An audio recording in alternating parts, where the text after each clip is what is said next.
Greetings everyone and welcome to today's video. /n/n Did you know that it's been 30 years since the end of the Cold War, but defense spending in Europe has now surpassed the peak of the Cold War?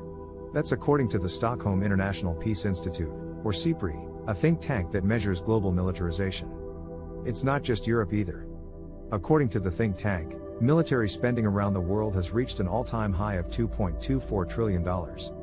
/n/n Let's start in Europe.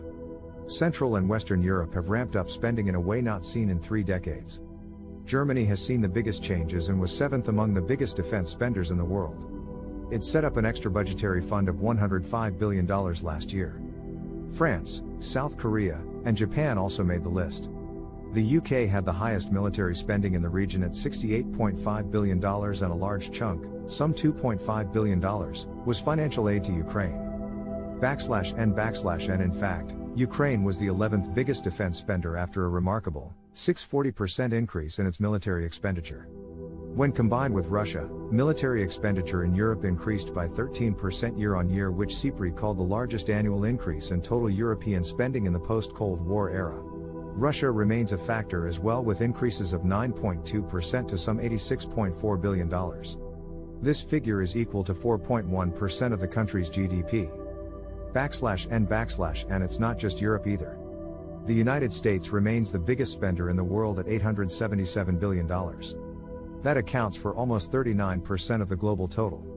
China is second at $292 billion, an increase of 4.2% from the previous year. India was fourth at $81.4 billion, 6% more than the year before, likely due to border tensions with China. Saudi Arabia follows at $75 billion, a 16% increase from before. /n/n But wait, it gets worse. NATO members pledged in 2014 to boost spending to 2% of GDP by 2024. SIPRI reports that spending has been on the rise globally for 8 straight years. That's concerning given the numerous conflicts around the world. But to end on a high note, there are some more hopeful signs out there. Military spending in Africa dropped 5.3% year-on-year, a respite from the increased militarization in the continent. /n/n Despite that, it's clear the world is becoming more militarized, and this report from SIPRI confirms that. We'll have to wait and see what it looks like in the future. /n/n Well, that wraps up today's video. Thank you for watching and listening.